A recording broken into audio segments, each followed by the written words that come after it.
go for launch. 5. Quiet, numbskulls. I'm broadcasting. Anything can happen in the next half hour. 4. My friend, we cannot keep this a secret any longer. This whole thing is insane. 3. Quiet, please. I am analyzing. Where's the kaboom? 2. There was supposed to be an earth-shattering kaboom. 1.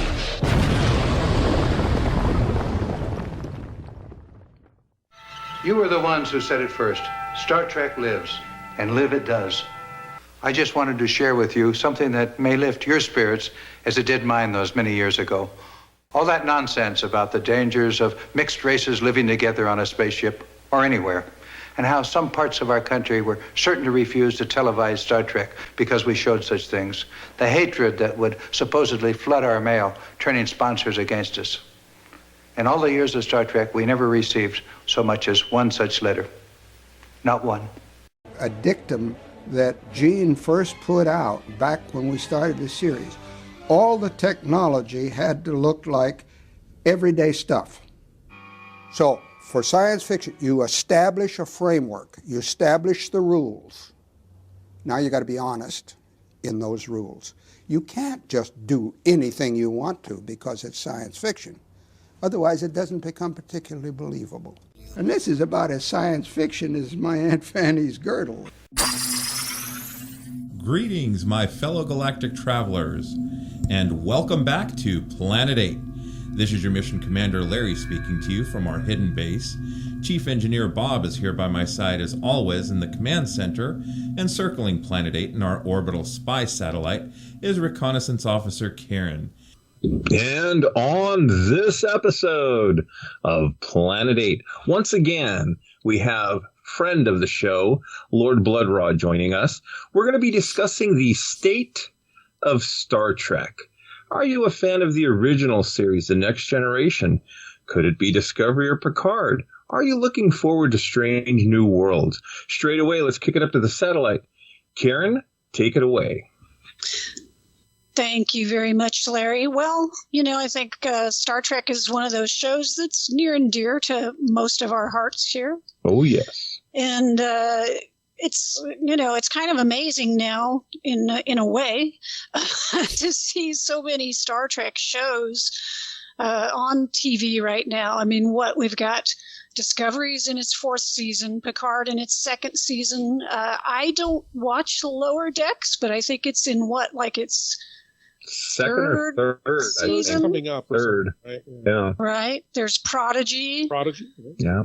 And then in a couple of days as we record this show, but once this show is out, Strange New Worlds will have already premiered. So in some ways, it's sort of a Star Trek bonanza right now. If you're a Star Trek fan, if you're enjoying the new stuff. Oh my! Yes, oh my, indeed. We'll get into that a little later. So, as Larry said, we're discussing the state of Star Trek. But one of the things we talked about before we started the show is sort of what is Star Trek? Because you have so many people who say, if they don't like the new stuff, they say, well, this isn't Star Trek. But, we've been around a long time, and we've heard people say the same thing when, Deep Space Nine came out, or even Next Generation came out. That came out, and, well, this isn't Star Trek because Kirk and Spock aren't in it, or this isn't Star Trek because there's no starship. So I was thinking about this, and it's kind of like, well, what really defines Star Trek for us as fans? And there's a lot of different aspects to the show that you could glom onto and say, this is what Star Trek means to me. I think a lot of people point to the idea of the optimistic future that, so many science fiction shows have dystopian futures, and Star Trek has almost always portrayed the future in a very hopeful way. Right. Human beings overcoming their kind of baser emotions and things and joining together, uniting and, going out amongst the stars. That's certainly one thing about Star Trek that I think is very appealing to people. But, there's a lot of other things that I think you could say define Star Trek. Certainly, one of the things that always annoys me now is when people talk about, Star Trek's being woke, or any other show as being woke. Whenever I see somebody use that term, I usually assume, they're probably a racist, sexist, homophobe, whatever. If you think Star Trek is woke now, then you haven't been paying attention. Exactly. You simply haven't been paying attention to what the series has been saying ever since its inception. Right. I mean, the show started in 66. You had a bridge crew that had a black woman. I mean, this is unheard of, as an officer on the bridge, and a Japanese man, and in the height of the Cold War, a Russian officer. So, right. Well, and Karen, let's go before that with the original pilot. You actually had female officer second in command. Right. And that, for its time, was just unheard of. So, right, this inclusivity, this diversity or whatever has always been baked into the recipe of Star Trek, and every version that we've had of it has had this kind of inclusivity. And what I will say about it is that it's always been there. It's just never been like, oh, look at this, look at this, look at this. It's always just been there as like, yeah, of course, this is the way things are. We're enlightened. This is the way the future is. Well, back then it was more breaking boundaries. Even like the first interracial kiss on television between Kirk and Uhura. And so it was more like, breaking down these things, but you didn't have to go out there and, they weren't like, as far as I remember, there weren't articles in TV Guide or whatever going, oh, this show has, a black female communications officer, or this show has, it's introducing a new, Russian navigator, and things. It's like, it was never like pushed as an agenda. It was just, hey, it fit in the show and the writers put them in, and it was part of the story. It was part of the show. Roddenberry wanted, this to happen. It could also be a function of the quality of the writing. Right. In Star Trek today. It wasn't, well, there were times that it was in the original series rather ham-fisted and hit you over the head. But for the most part, the best episodes did not. Their messages were subtle. Their messages were and not always peaceful. One of my favorite episodes was A Private Little War. Oh, yeah. Which was all about the Vietnam War without mentioning the Vietnam War. Well, they mentioned the Bush Wars in the latter half of the 20th century in Asia. That's all that they mentioned. But it was about two superpowers, in this case, the Federation and the Klingons, arming one side or the other in this foreign planetary war. And Kirk makes the decision to arm the other side. The Klingons have given advanced weapons to one side. Kirk decides to give more advanced weapons to, or just as advanced weapons to the other. Right. Just the same, just to keep the stasis, just to keep the civilization alive. And it ends on that note. Not necessarily, definitely not a peaceful message, but it's one that examines a problem, examines an historical or social problem. That, to me, that's what Star Trek is at its best, is social allegory and finding an answer to it that is generally hopeful, based on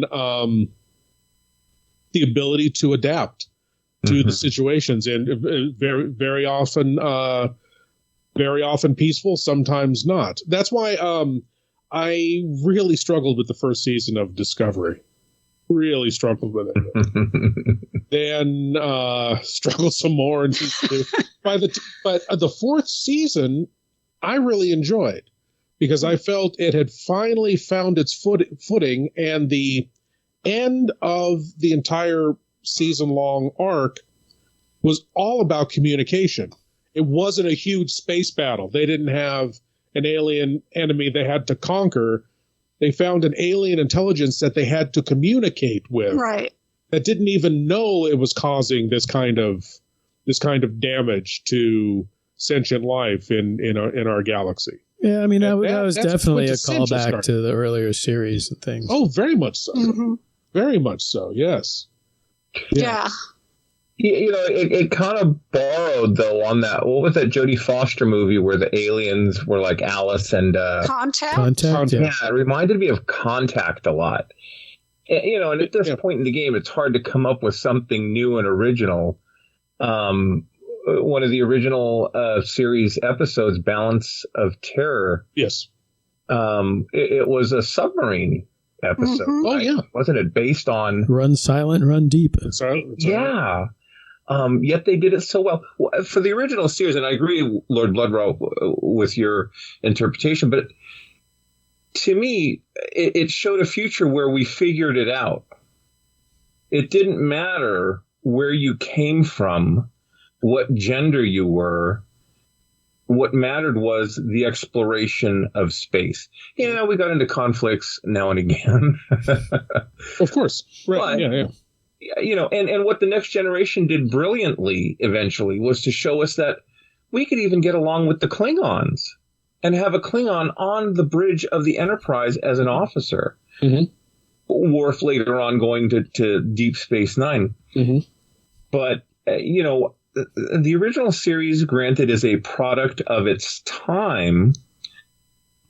But up to this point, it's still the most solid piece of storytelling in all of Star Trek. And I love Deep Space Nine. Don't get me wrong. Karen and I think all of us had a discussion at one point in time on, wasn't on Twitter, just on our Facebook, where, Karen made a comment, maybe there shouldn't be any Star Trek after Star Trek. And I was like, whoa. Stop it all. I will say that, I made that comment because I had been watching Picard. and I have to say, I think we've discussed it. The storytelling is not very good. I hadn't finished Discovery season 4. I'd watched about half the season, was kind of like, eh. And I started thinking about things, the new movies, everything else, and I'd gone back and watched some original series show episodes, which I hadn't done in a long while. And there is such a purity to those shows. Like you guys are talking about the allegory, and that's something that I think is not in vogue anymore. Nobody wants to be told, here's a problem, or here's an issue, and here's a morality play. Right, exactly. So. Nobody really wants to be told about something like that anymore, I guess. Maybe it's just... or is it that the writing... we don't accept subtle writing in television anymore? Maybe that's the issue. Is it that the showrunners look at it and say, no, you're not driving home the point enough? It could be. I mean, you look at some of the stuff like they did in Picard, and they seemed like they were trying to make a point, and it went nowhere. Like all the stuff with ice. Right. What was that about with Rios and ice, and he gets picked up and then he gets broken loose, and it's like, what? There was no story there. It was just like to keep the characters moving. Well, it's like little allegories, but see, I think like with the original Star Trek, I mean, back then, what was the biggest entertainment type TV show? It was Westerns. Oh, yeah. And so Roddenberry got Star Trek on the air by pitching it as Wagon Train in Space. Mm-hmm. Mm-hmm. And also pitching it as not Lost in Space. Right. Because Lost in Space beat it to the air by, a year almost? I think. Mm-hmm. And once it was on the air, then, Gene Roddenberry had much grander illusions. And he was able to, expand the storytelling. And they got like some major science fiction writers to work on that show. It wasn't just a bunch of hack TV writers. Right. Mm-hmm. It was like, so they were able to intelligently work in, different allegories and things. Right. The other thing, though, is catching lightning in the bottle is the relationship between Kirk, Spock, and McCoy. Mm-hmm. Mm-hmm. Right. which is one of the strongest relationships or the strongest trio of characters I think that has ever been on TV. Oh, yeah. Yeah. Absolutely. Even in subsequent Star Trek series. They've tried to duplicate it, but haven't quite gotten it. Yeah. I think you've hit on another one of those things that people see as being Star Trek, and that is the characters, the family, right? Absolutely. And for some people, like for us, we really connect with those original series characters a lot. But for a lot of people, I see a lot of people who feel the same way we do about Voyager characters. Now, my niece Kayla, she loves Voyager because that was her Star Trek. Right. Mm-hmm. Mm-hmm. I mean, I've tried to watch Voyager. I've made it all the way through all the episodes, but I don't connect with any of those characters. I just really don't connect to them. I do. I connect to the Doctor, but that's just. But like, Deep Space Nine, I really enjoy those characters. Yes. Next Generation, somewhat, but the problem there was they were stuck under Roddenberry's decree that they were all perfect. Right. Yes.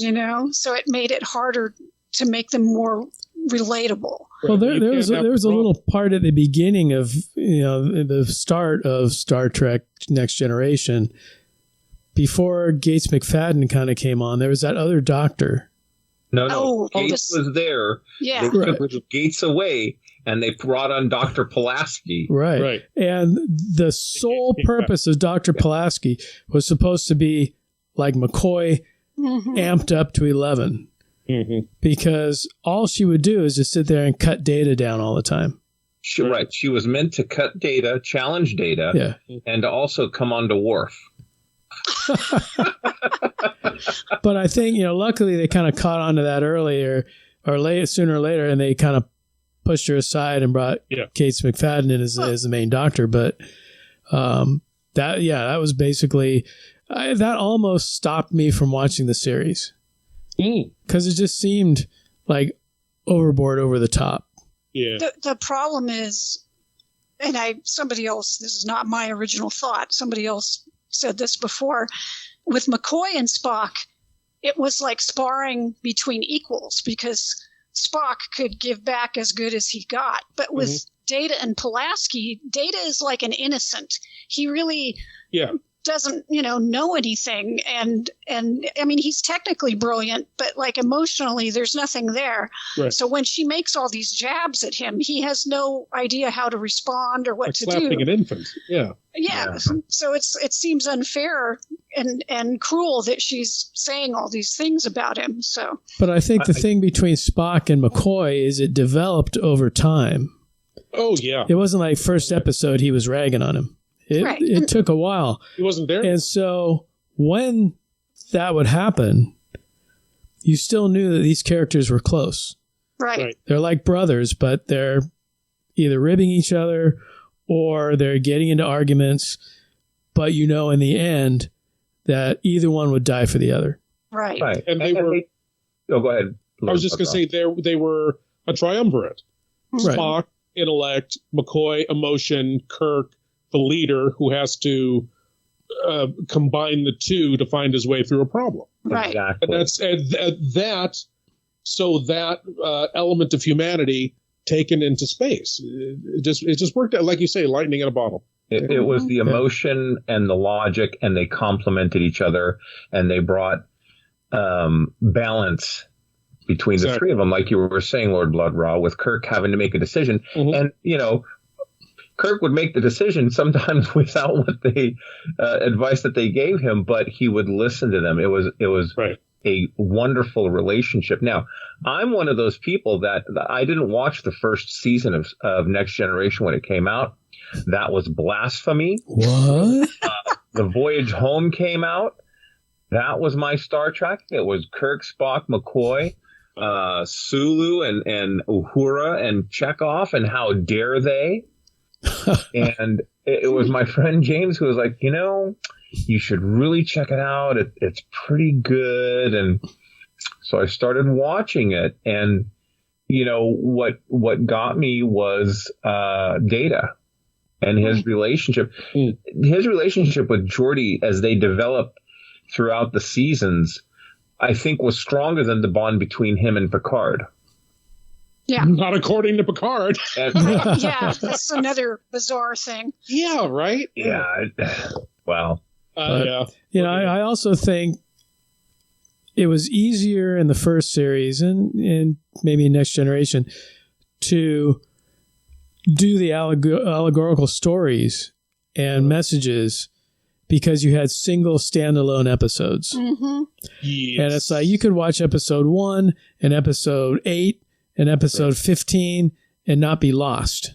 Right. Yeah. I think it was pretty much in the era of Deep Space Nine, maybe the last half of the series, where you had these overarching stories that would go, you know, for an entire half a season or a season or whatever. Yeah. So when you've got these big, long stories that take multiple episodes, it's hard to say, okay, with this episode, I want to tell this story and make this comparison to these things that are going on now. Right. Because it's like you almost have to like, I'm going to do that, but with this entire season. And then at that point, yeah, it's like hitting people over the head with it.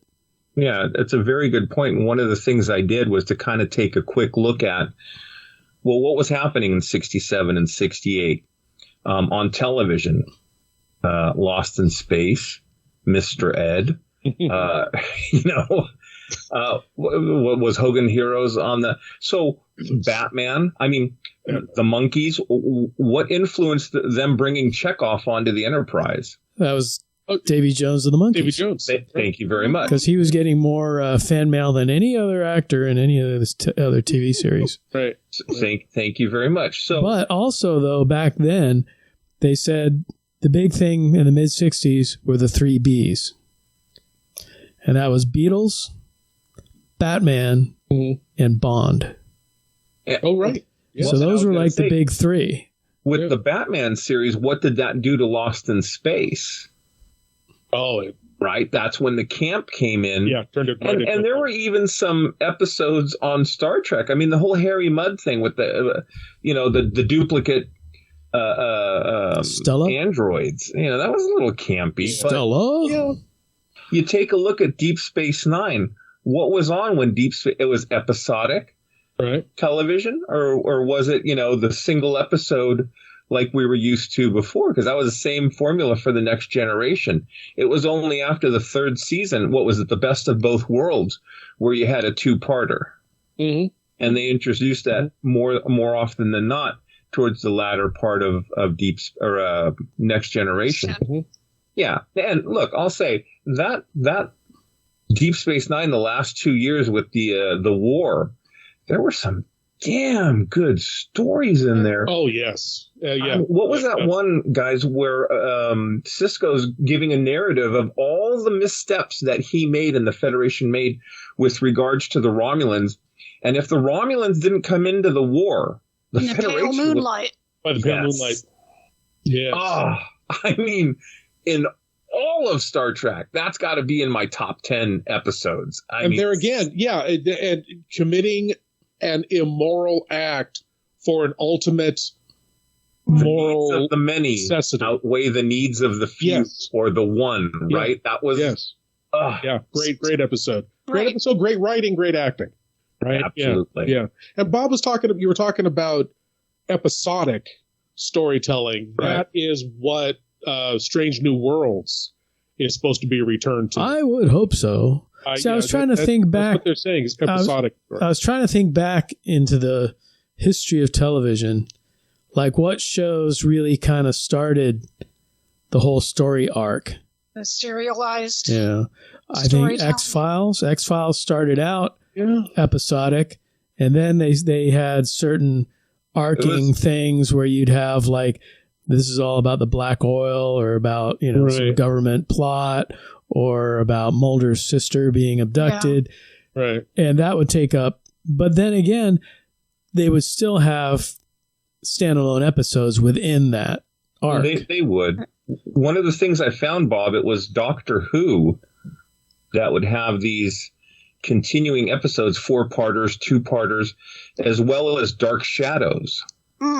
Oh, Dark Shadows. Well, soap operas, yeah. Yeah, Dark Shadows was on like every day, so right, yeah. Like an arc would last a week, and you're good. Yeah. And Right. I will say I don't think that it has really behooved. Oh my God, what a word! I don't think it's behooved modern Star Trek to do these season-long story arcs. No, even though seasons are now like 12 episodes, because what happens is every season we have to concentrate on some sort of huge, horrible calamity. Right.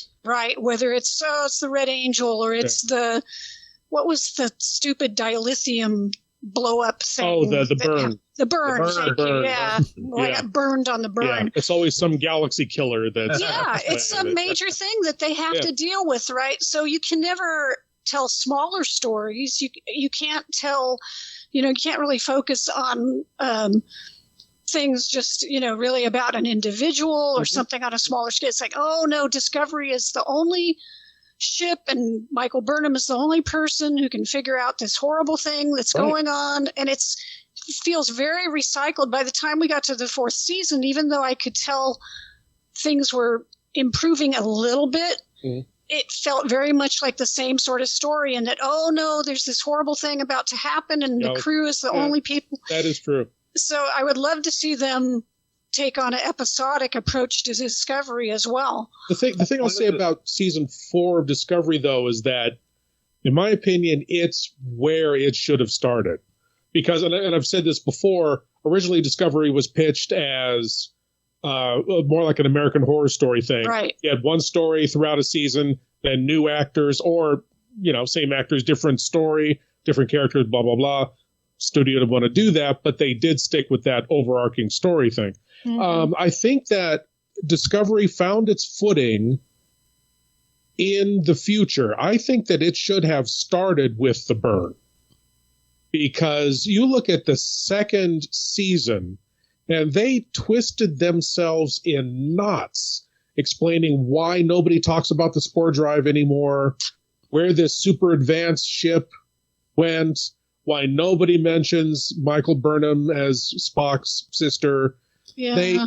They just, they stretched credulity beyond breaking, trying to figure out how to explain all of that. Whereas if they'd started in the far future, after the dilithium has gone away, then you've got the story of developing the spore drive and these characters coming together to try to travel space again. I think that would have been a much better story. Yeah, but I think that also they kind of pigeonholed themselves in because they were taking place before the 1966 Star Trek. Yeah. So you've got, and Enterprise kind of fell into the same hole. And it's like, you've got all this advanced TV technology, but you can't go past a show from the mid 60s. You can't overshadow the technology of a show that happened like 40 years ago, 50 years ago. I was able to look the other way with Captain Picard. That man is one hunky looking guy. I mean, I'd switch sides for Anson Mount. Captain Pike. Pike. Sorry, not Picard. I was saying Picard. He's like some old man now. No, yeah, Captain Pike.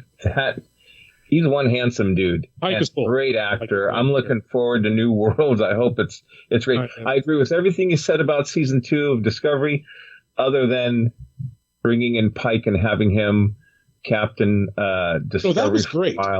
Yeah, that was great. And him learning what his future was, yet still being true to who he was. Right. And it'll be interesting going into New Worlds because he knows when it's going to end. It's going to be a major part of his character. That's what I understand. Yeah. But also, what were you guys surprised? Had you heard before? Were you surprised when at the end of season 2, the Enterprise shows up? End of season was it 2 or 1? It was season 1. Season 1. When the Enterprise suddenly shows up? No. What? No, because when they said we've got a signal coming in from a ship, I thought, here we go. Oh, that. Here we go. I'm glad they did it. Although, I'm sorry, but speaking of twisting yourself into knots, there's a massive failure on board the Enterprise, so Pike just takes command of the Discovery. What? Yeah. What? And it turned out to be the holographic communication system, which is why we will not see holographic communication in Strange New Worlds. Hey, lazy writing, I'll give you that, but I love that Enterprise. I know everybody loves the elevator system too. Let's not even talk about it. Takes up like half the ship. Well, apparently it's like the TARDIS inside the ships. Here's the thing in the J.J. Abrams Kelvin universe. Karen had such heartache over the size of the engine room. Well, no, it just looked like a brewery because that's what it was. And I was okay with that. I was like, okay, you got stuck in the tube and he was, The problem is, one of the problems which really I have trouble getting past with these shows, whether it's the JJ movies or the series now, because you have some of the same people involved in it, is this... There's a very superficial understanding of Star Trek, but also science. And I think getting back to like Bob's comments about how original Trek, they went out and they said, who are the really good science fiction writers? Let's get them to write for the show. With these shows, I feel like it's sort of like, hey, who are some good TV writers? We don't care if they've written science fiction. They just bring in these people who maybe have worked on, nighttime dramas. And these people clearly, there's a whole long story about the spore drive and how originally the spore thing had nothing to do with the propulsion system of the ship. There was some stuff with spores, but it didn't involve the propulsion of the ship. Somehow when other people got brought into the show, they said, wouldn't it be cool if spores somehow had a network through the universe and we could travel to... It's like, no, that's ridiculous. That doesn't make any damn sense. But in any case, they come up with all this stuff, or the elevators just magically fly around inside the ship, I mean, they have a lot of stuff, but even beyond just the scientific stuff... Yeah, there's a plot holes you could drive, a Klingon D7 cruiser through. I mean, it's just it's poorly written. The elevators in the original series, I mean, it was established. You could see, and it was just a simple lighting effect, but you could see it was like they're going down, they're going up, they're going sideways. That was like, right.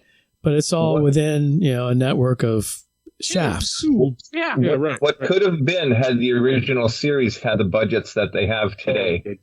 They'd have free floating elevators.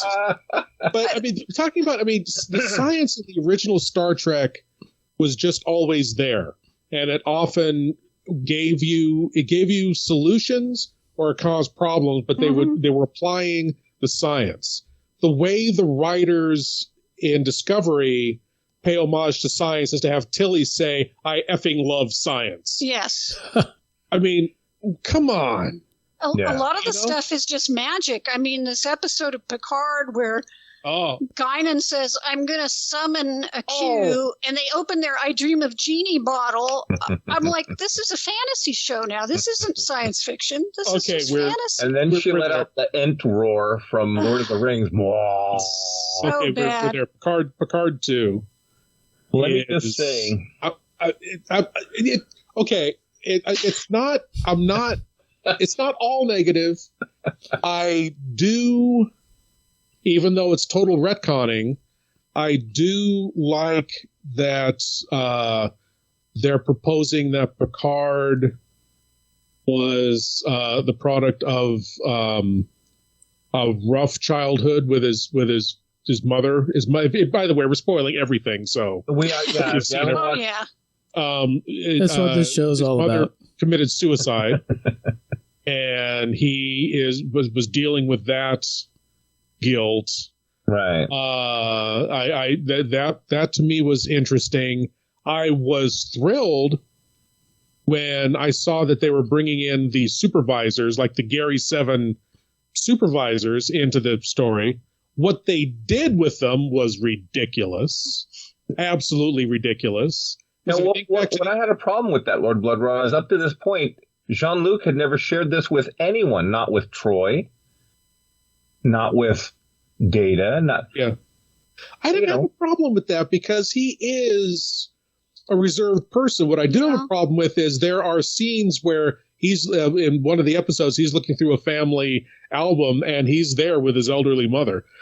Yeah. Who had lived. So well, and they even tried to retcon that whole thing because, like, he has a hallucination of his mother serving him tea in one episode, and she's an elderly lady.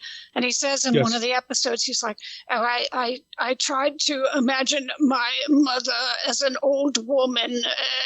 It's just like, really? No, that they think that covers it, but it doesn't. You know, I don't understand why.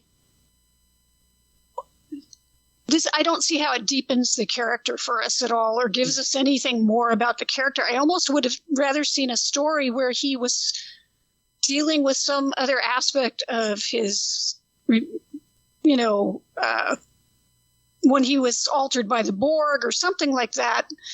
I know we had kind of talked a little bit offline about what was Q trying to teach him and what did it relate to the Borg in some way or something.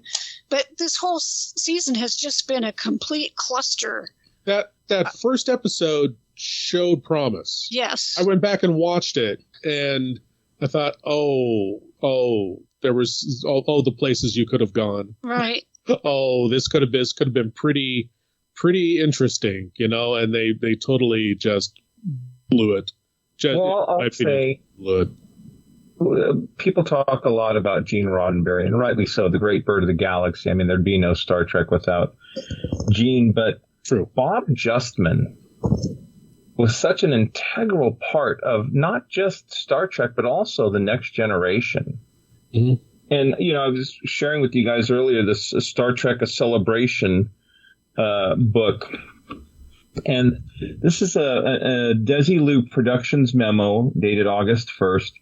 To Gene Roddenberry from Bob Justman. It says, "Dear Gene, it's important that you compose without delay our standard opening narration for Bill Shatner to record.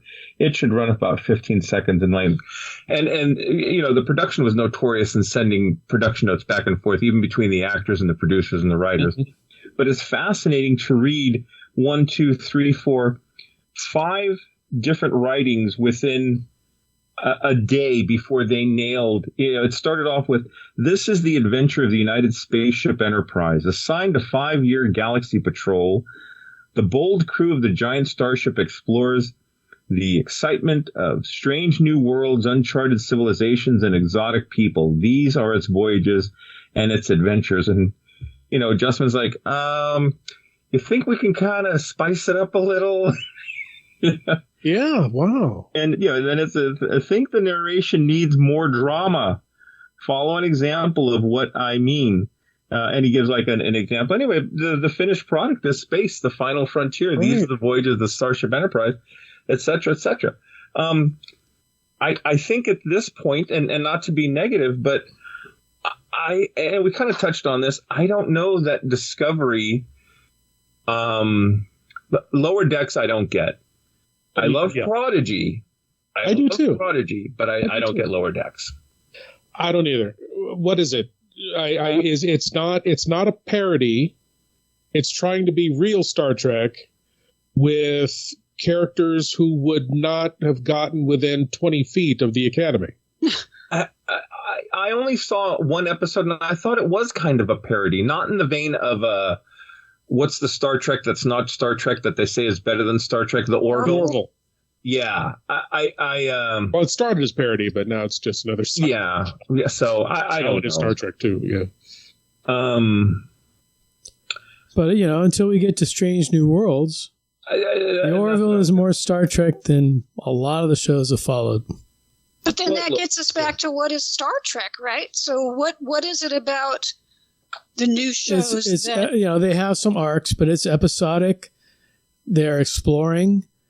They're discovering, you know, alien races, learning how to deal with them, while also having like personal problems, obviously, on the ship that advance the characters. And yeah, it's everything that Picard is not. Let's do a round robin. We all agree we love the original series. Next Generation, those who have seen the Next Generation, what were 2 or 3 characters that you really enjoyed their development in the Next Generation? If there were any, there may not be any. I mean, you'd have to say Data. You'd have to say Geordi.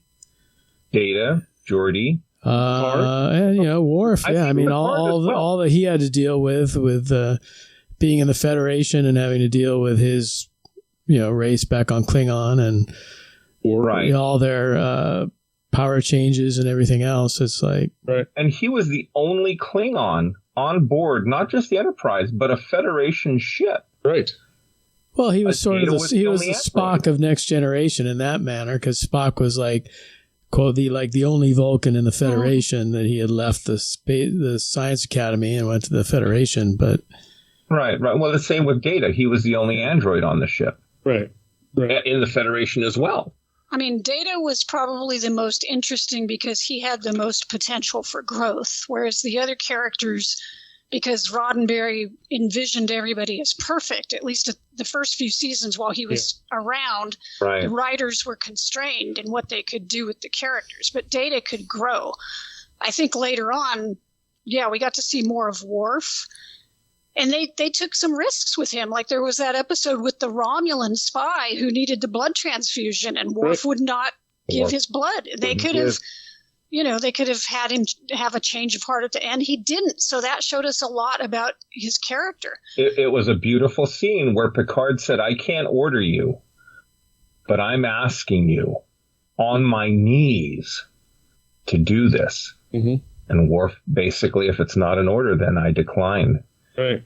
And he goes to the Romulan, and the Romulan says, I believe I'd rather die. Yeah. Mm-hmm. It's like, so F you. Yeah, exactly. You got it, Chief. Yeah. Worf had a really... There were times where I felt like, oh my God, he's so bland and stupid. But really looking and watching the episodes again over time, he had a nice progression of character from from Next Gen and then in Deep Space Nine. Well, look, let's not take away the fact that at one point in time he wanted to commit suicide and wanted Riker to help him end his life. The advent of Alexander coming into his life. Oh, he was a terrible father. He was. Oh, he was. Well, Fistful of Datas was fun. But him taking revenge on Kalar, or on the killer of Kalar. Right. I think he grew more in Deep Space Nine. Mm-hmm.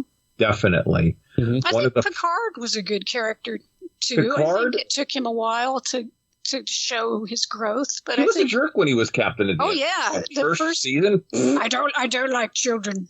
What is that child doing on my bridge? You know, shut up, Wesley. Thinking about it, I think the character that grew the least. Yeah, I think the character that grew the least was Riker. I would say Barclay. No, just kidding. Riker was basically thrown in there to be since, you know, Picard was the intellectual type captain. Oh, yeah. He was there to be the best. Yeah, Riker was the one to go in there and take care of the action and adventure and romance and all that. But, yeah. But I don't think he ever really got out of that. I don't know that there was any kind of arc to his character. He was... Maybe the same character from episode 1 to the last one. He became more likable. He grew likable. Once he got the beard, actually, he became more likable. But I think the episode where his transporter clone or accident, whatever, was probably the most interesting Riker episode for me of the series. Some people like when he got the Q powers. Some people like when he was willing to quit Starfleet for that androgynous relationship. I liked, what was it, the Pegasus, when his former commander shows up. And that was a good one. Yeah. But I mean, as far as, and that's why I was so looking forward to the Picard series. You know, him standing in front of the gull and saying, there are however many lights. Four lights. Right. Motherfucker. Sorry. That was a painful episode. That was, I mean, it was good. It was a great episode, but it's kind of hard to watch what Kirk was going through emotionally, and that's something. By the way, that's a big difference between the Next Generation. Well, I guess in storytelling from the 60s to the 90s, between the Next Generation and the original Star Trek, is Kirk had aliens invade his mind. He was tortured. He went through all kinds of hell, and the next week he was split. Right back, he was split in the transporter. Split into two. Never had to go back home. Never had to recharge his batteries. There was an episode, and I think it might have been Balance of Terror, where like out of the blue he calls McCoy over and says, "I need another stimulant." Yeah, McCoy is like drugging him to keep him going.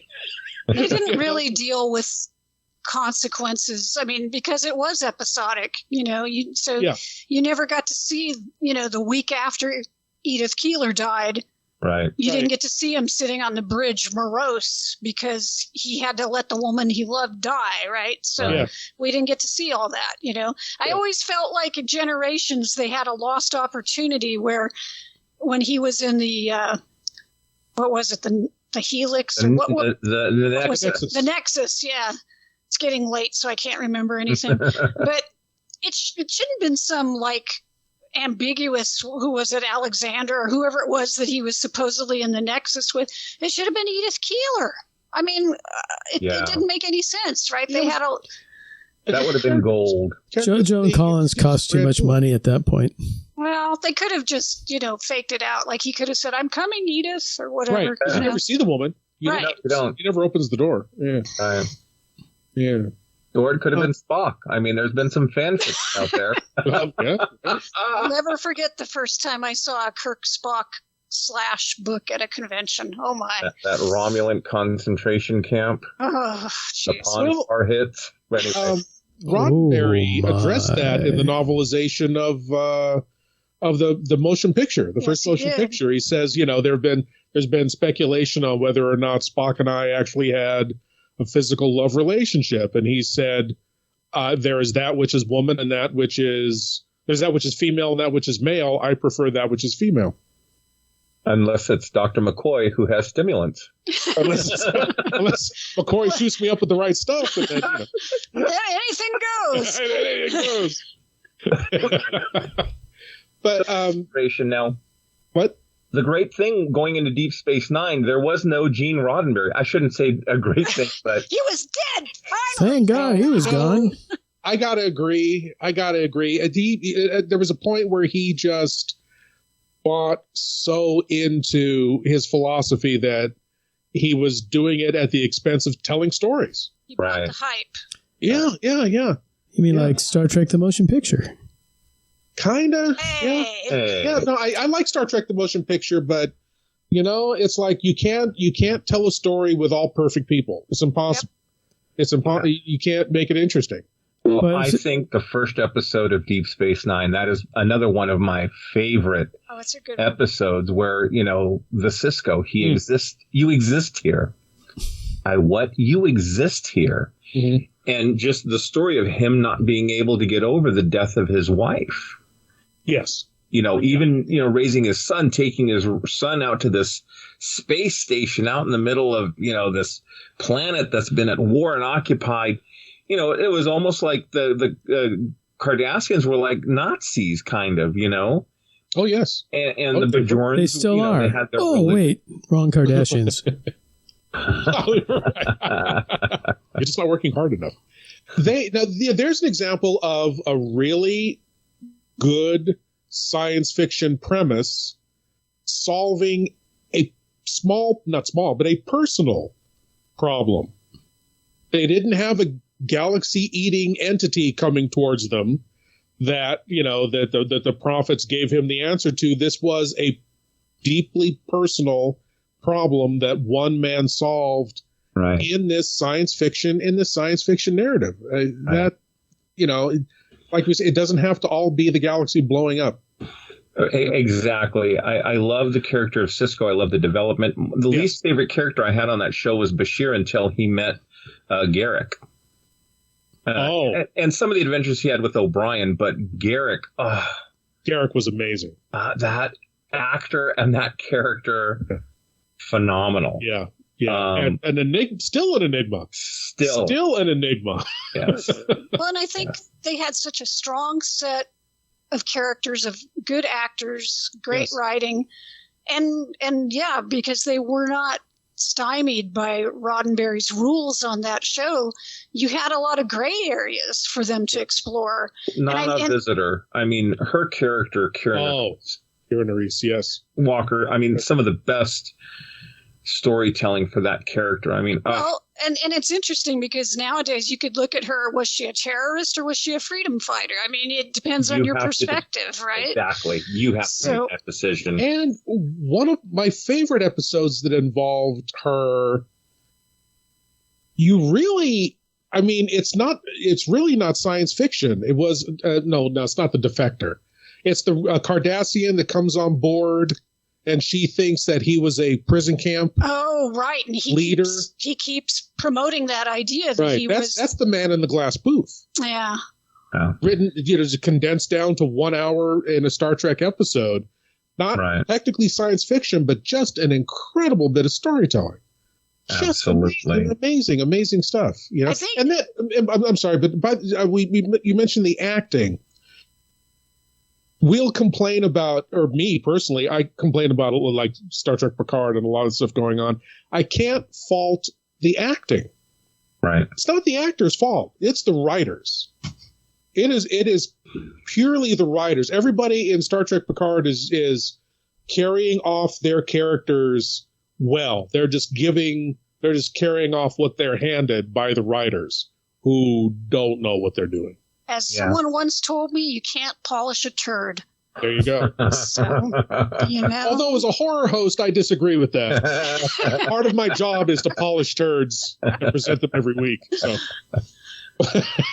I do think it's because they were operating in that gray zone and things weren't always nice and neat and happy that a lot of people felt, this isn't very Star Trek.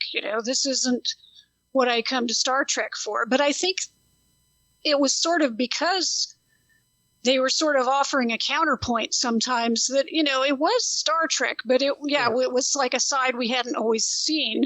Yes. And they were still working for that, that future that we want, right? They were still working for the best goals, the best ideals. Right. But it was like, this is kind of like some of the things that have to happen in order to get there, And when you think about it, go ahead.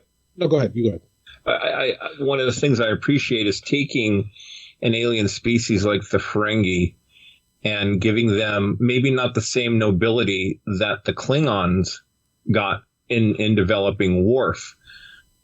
I love the rules of acquisition, just as an aside. I can't remember what rule it is, but the bigger the smile, the sharper the knife has always stuck with me. That is good. But, that relationship that Quark had with his brother Rom, and the love that Rom had for his son Nog, and that a Ferengi can actually join the Federation, and Nog's relationship with Sisko's son. Again, great writing. Yeah.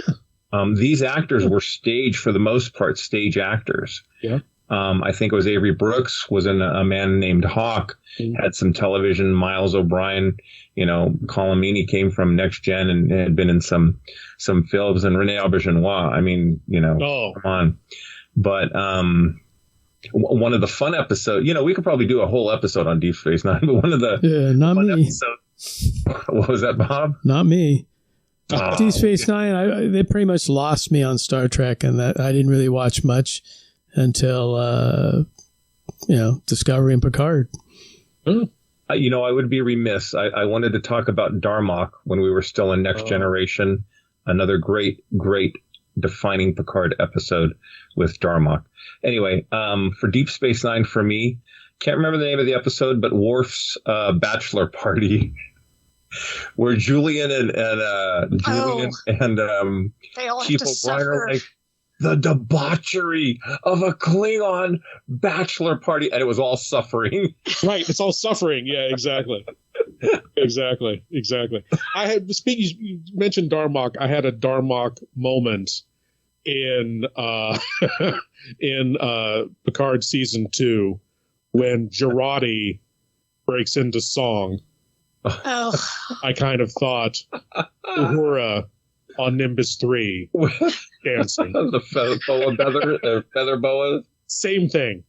It's like the biggest WTF moments. Like, why is this happening? Why All are of you a sudden doing? she's singing and they just spin the spotlight on her and the band knows what to play And security is nowhere. They don't care. They're enraptured by this. Because it's a fantasy show. It's not. I don't know.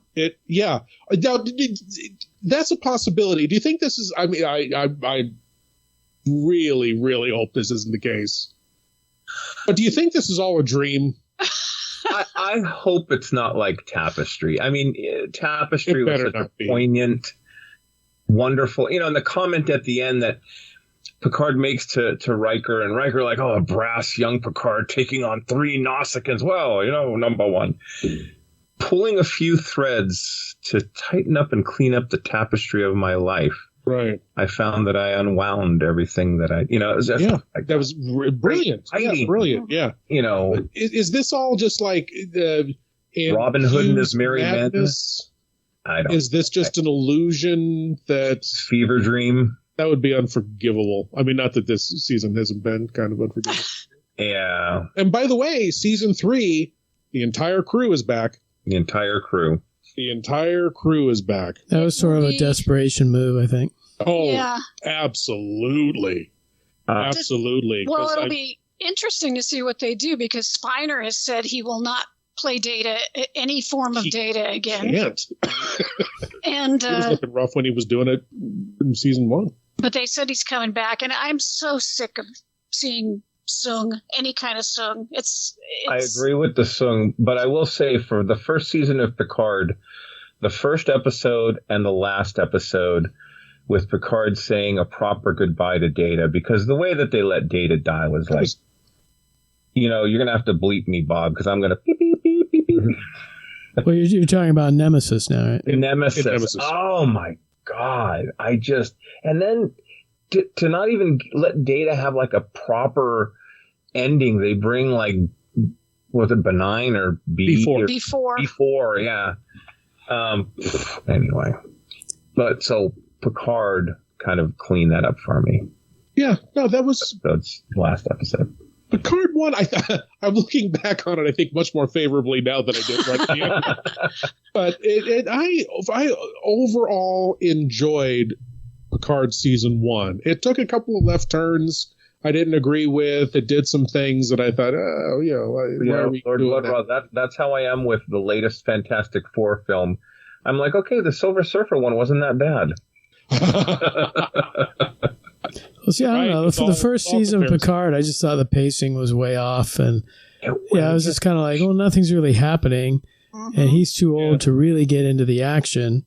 Such possibilities. And then season 2, they try to make up for it. And I guess it's kind of, beware what you wish for. But well, and so something, and this is purely, this isn't a comment on it is a comment on the writing, but it's purely kind of an internal Star Trek thing. What happened to the discipline of the fleet? Raffi should never have been able to say half of the things that she said to Admiral Picard. She's a train wreck. Oh, a total train wreck. He is an admiral. Retired doesn't matter. He is an admiral. He should be ordering everybody around there. Well, because he is the admiral. You don't see that, and talk about lower decks. I mean, you've got people writing it who don't have any understanding of the military, what it's like to serve. And I know people say, well, Starfleet's not military. Well, come on. It has a hierarchy of ranks that's military. You stand at attention for a superior officer. Right. You address them as sir, ma'am, or sir. Come on. It's a version of military regardless. Absolutely. And back in 66, 67, the original Star Trek, all these guys were like either World War II or Korea vets. Oh, yeah. So they knew this stuff. So they would write it in. Most of the actors were veterans. So they just they had an innate understanding of how you behaved. People doing it now don't. Not to make an excuse, but it was almost like they tried to do a Star Trek 2 between Kirk and McCoy. Don't mince words, Bones. What do you really think? What the hell is wrong with you, Jim? And that whole thing about telling Kirk off, get your command back before you really do get old. Maybe she was telling Picard to, Well, I mean, they did have a personal relationship before all that. It's not like she was just coming out of nowhere and talking to him like that. She was much more vindictive, it seemed like. And they're in a command situation now. They're in a situation where they need, like, leadership, and she's mouthing off to Picard. She's mouthing off to this gets back to what's on television today versus what was on television back in the 60s. Not to make excuses for them, but they have to compete with, like, Pleasure Island and Naked in the Jungle for 10 days. I think you have a good point there, Lair, because it's ridiculous. One of the problems I had with Discovery, I don't think it was this season. I think maybe it was the previous season. But like so much gunplay and so much like there was, I think it was when Burnham had just gotten to the future and she was meeting up with Book or whatever, just indiscriminately shooting and disintegrating people and all this other stuff.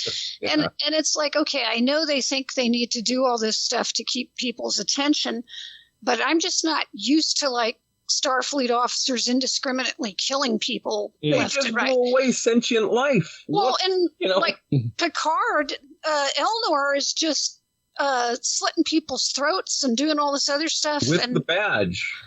I'm just like, this is another thing. It's like, I don't know. I guess I have a different idea of what it is like. These people are supposed to be idealized. These people are supposed to be heroes. They're not supposed to be. But I agree with you, but there's no difference to me in the writer's room of The Boys on Amazon versus Picard. Well, that's a problem, they're competing, right. That's the problem. I'm watching The Boys for a certain story, and there's some graphic parts to it and blood and gore that maybe I don't particularly enjoy or believe in, but that has no place in Picard. I mean, that was a very gory fight with that badge. I mean, there's a meme that I really like, which has the Enterprise crew from the original Star Trek from the TV show. And I'm looking at it right now because I can't remember it. And it says, as a child, these were my role models. From them, I learned about compassion, cooperation, determination, duty, friendship, honor, logic, love, loyalty, and self-reliance. Now, I realize that as an adult, we're not looking at these shows for those things. But I would love to have a Star Trek show on today where kids could watch it and have that same sort of interaction with the characters. So maybe Strange New Worlds could be that. I don't know. They try to do little bit in Prodigy because that is driven more towards children. Yeah. So in some of those stories, I'm not saying it's original Trek. Look, I still have a T-shirt somewhere that says "Top things I learned in life I learned from Star Trek." Infinite diversity and infinite combinations. Right. Yeah. And I wear a red shirt. I disagree, Karen. I think that as adults, we're still looking for that. We're looking for that to be affirmed. We want to believe that cooperation, compassion, love, loyalty, at the end of the day, will, if not completely solve a problem, at least make the situation better. And I think that Star Trek always affirmed that. Right. And I think as adults, we still look for that. We look for a positive outcome. We look for, like you were saying, the wrap up of Data's life. That's why that episode sticks out in your mind. The affirmation of positivity is what we're still looking for, and there's damned little of it in new Star Trek. Well, I mean, the basic thing about Star Trek is hope. Yes. And maybe now there is no hope. Maybe it's a reflection of the world we live in. You never know. For me, it was we figured it out. We made it. We got through the Cold War. Now, what does Star Trek show us? Now we're going back into the Cold War. We learned. We moved out past all that, and now we're going right back to it. Which something else, and this is deep in the Star Trek geek, but Picard season 2, they're in 2024. They're a few months away from the Bell riots, which are going to fundamentally change society. But good point. They're a few years away from World War III and the Second Dark Age. So, unless the change that is made affects that timeline, why not? Why not? They've already completely changed the Borg, right? By the way, where is she going? It's 2024. Where are you going? Please tell me. I have no idea. I was like, what the bleep? Where is she going? What are you going to go do? It's 2024. Where are you going? The other Borg are still out there. Are you going to take them on? Are you going to try to reform them? Are you going to form your own? Do like a Broadway production, like they did in the nightclub, Girardi and the Borg Queen song and dance. Maybe it is better if this is a mad dream. A dream. It was all a dream. And you were there. And you were there. Hey, it could have been Robin Hood and his merry men. That's all I'm saying.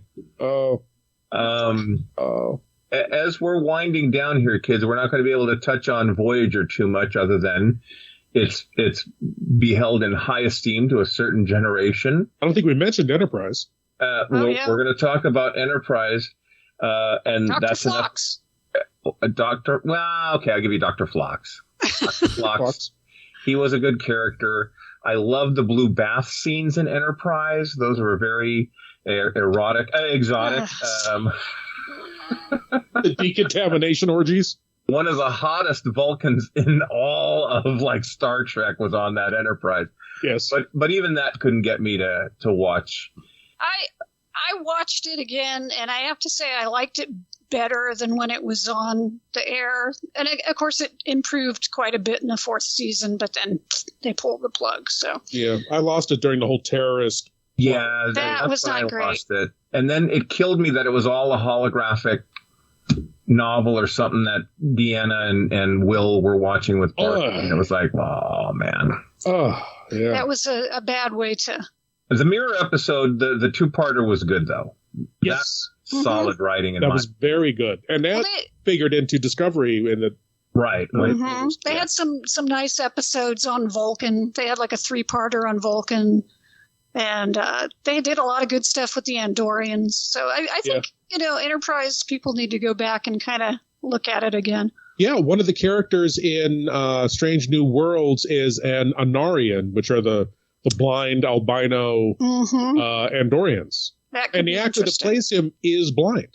Yeah. Well, yeah. I'll say then, go back to Voyager, because Captain Janeway, great captain, the holographic doctor, from where he started to where he ended up, where he actually fell in love with 7 of 9. He developed feelings. It's a fabulous story arc. Who she finally winds up with, you'll have to watch to find out. No spoilers there. I watched it. And come on, 7 of 9. I'm sorry. If you like the female Vulcan in Enterprise, you're going to love 7 of 9. I like 7 of 9. I don't know who this is in Picard season 2, but I agree with you, Lord Blood-Rah. It was just the most bizarre thing to make her a Borg in the past, because when she goes back to the future, she'll be a Borg again. I mean, anyway. And the implants were exactly the same ones she had before. Exactly the same. But and an example of horrible writing. Another example of horrible writing. 7 of 9 says, I tried to get into Starfleet Academy. Oh, yeah. But they wouldn't let an ex-Borg in. No. I can't remember the character's name, but he was an... Icham was an ex-Borg. Picard, why didn't they kick him out? He was an ex-Borg. Right. And the writer has her say, Admiral Janeway threatened to resign. And they still wouldn't let her. Okay, being a person of honor, did she resign? Yeah.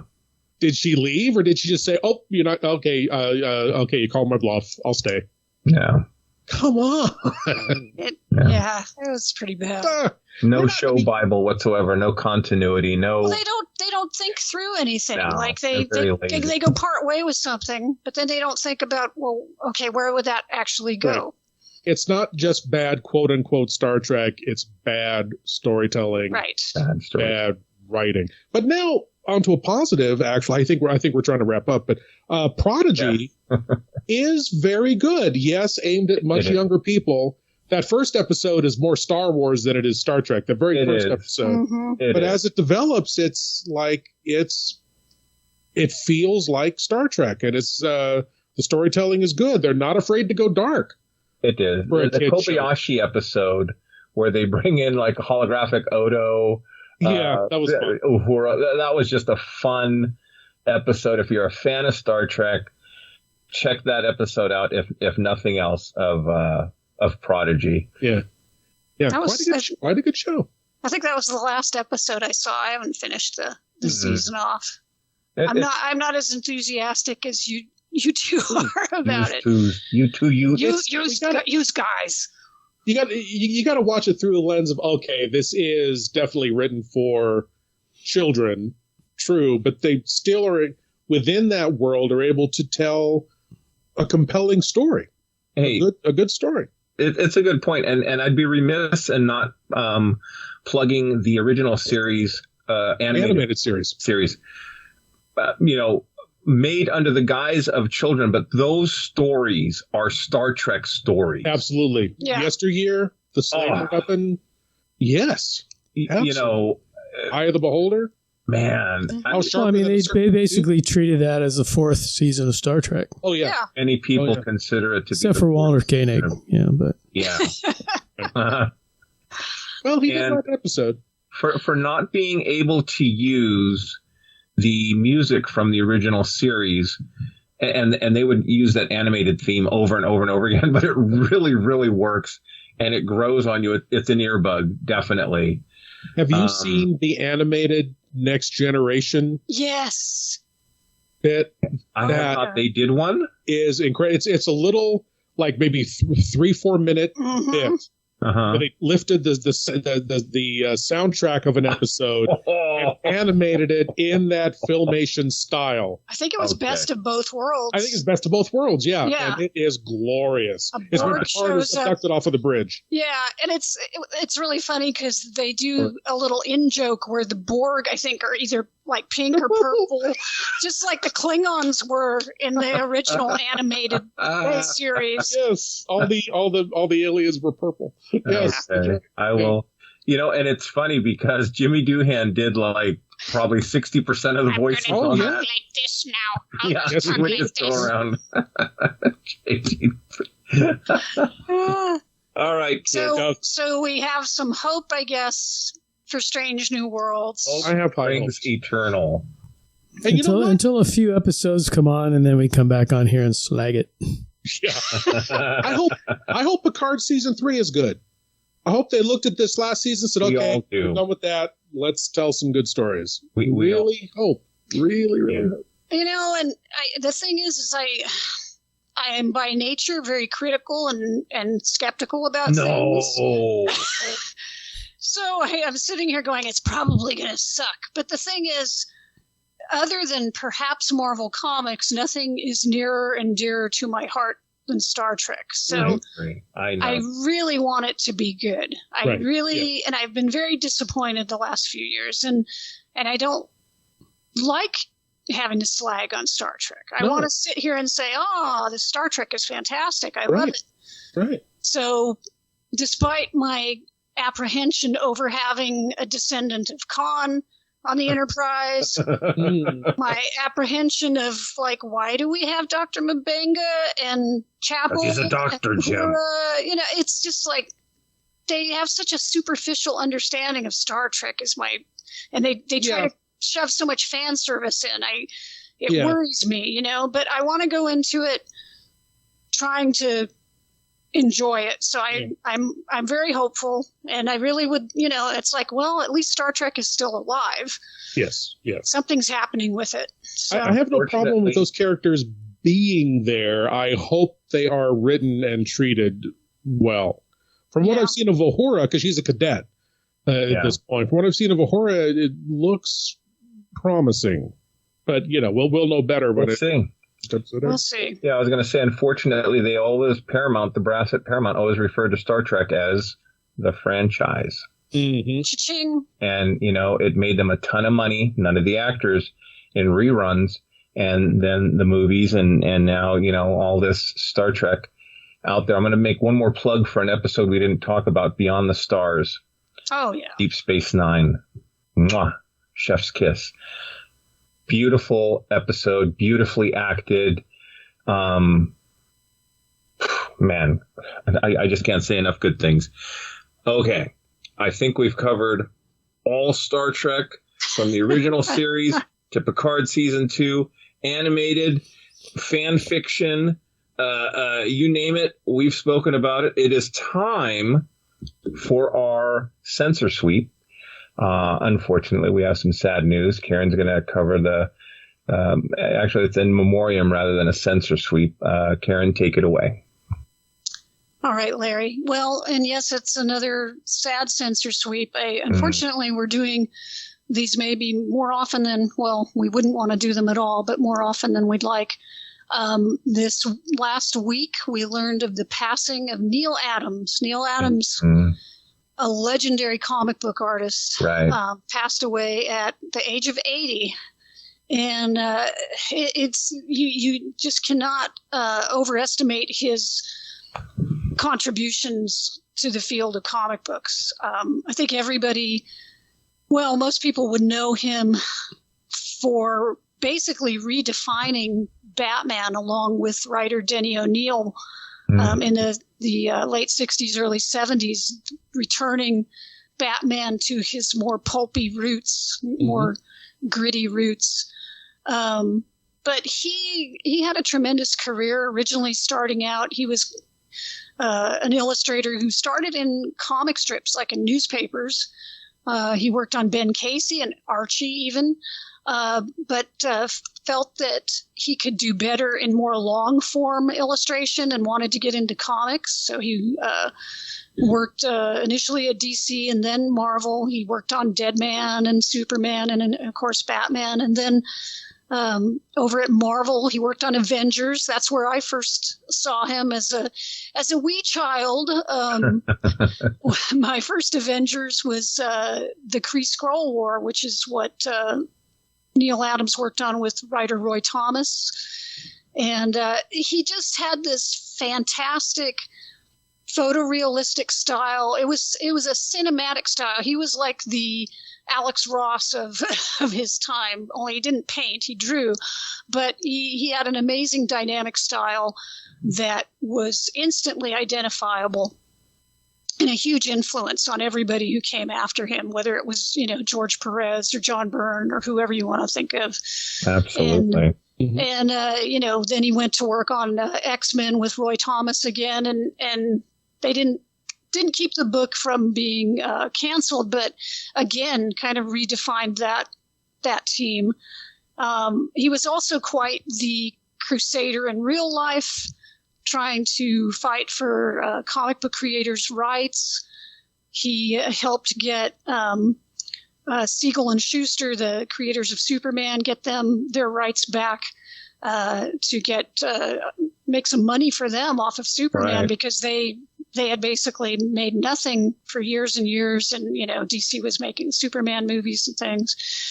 And he also fought to get benefits for comic book creators, even things like just getting the original art back for the comic book artists. So, a very beloved man in the comic book community. Indeed. Certainly will be missed. And, another figure from our childhood gone.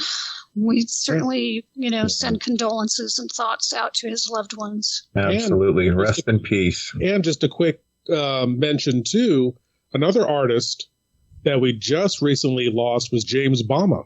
Oh, yes.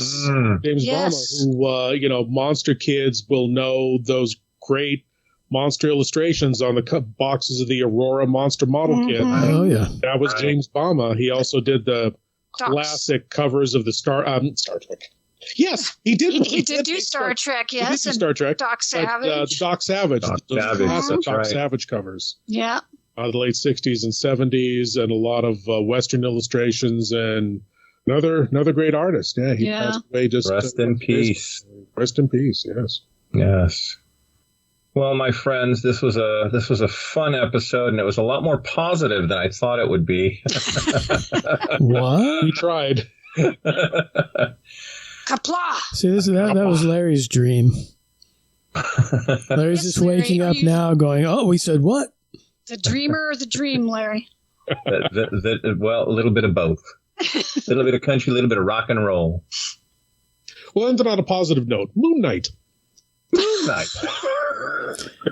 As of this recording, I guess the last episode of Moon Knight is like tomorrow. Or midnight tonight. Oh, yes. Yeah. Is Moon Knight actually going to be in this episode? That would be nice. Don't know.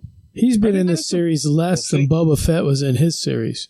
I find it interesting, but I do think they're much more interested in the split personality. Well, I guess they don't call it split personality anymore, but they're more interested in that than the superheroics. Yeah, and I'm fine with it. This is that's what happens when you give the lead actor a producer role. Well, that's like Picard. Yeah. Well, hey, I was going to say, let's tie it back to Star Trek and talk about Picard. That's right. But no, I mean, you look at some of these TV shows and it's like, Moon Knight. So you're tuning in to see Moon Knight. You're not tuning in to see some Oscar Isaac, wannabe Emmy performance for a, in a mental institution. It's like, you want to see Moon Knight out there kicking some butt. It's called Moon Knight. It's not called the Mark and Steve show. I tuned in thinking it was going to be pure, kind of supernatural, superhero kind of stuff. I'm thrilled with where it is. It's great writing. I mean, that's an example of great writing. Great writing, great acting, the entire thing. I've read some Moon Knight, but this is fun. I'm enjoying it, but I would like to see, at least at the conclusion, get back to Moon Knight. And I like the interaction of him with his god, his patron god. Yeah. That stuff is more interesting to me than the split personalities. But well, I tell you what, let's get back together, talk about Moon Knight and Doctor Strange next podcast. What's that? That's a couple of weeks away? Oh, yeah. All right. Oh, yeah. Sounds good. On that note, stay safe. Thank you for listening. Peace out. On that note, this will conclude this transmission from Planet 8. We would like to thank all of our intergalactic audience for listening. Be sure to head on over to our website at www.planet8podcast.com, where you can get more information on this episode's topic. For more conversation, find us on Twitter at Planet8Cast. Or on Facebook at facebook.com/Planet8Podcast. We want to thank you guys for tuning in each and every episode. We look forward to your input and opinions. Until next time, this is Planet 8 signing off. End transmission. By George, he's got it. It is the end.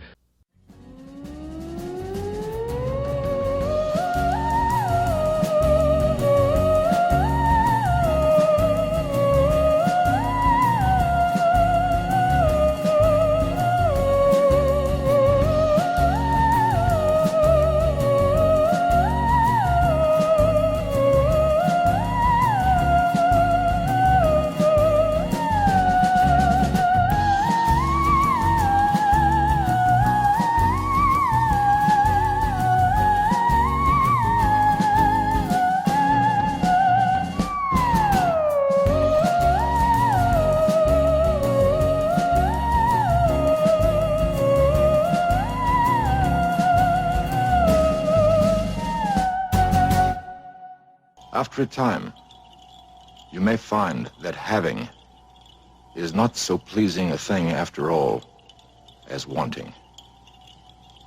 It is not logical, but it is often true.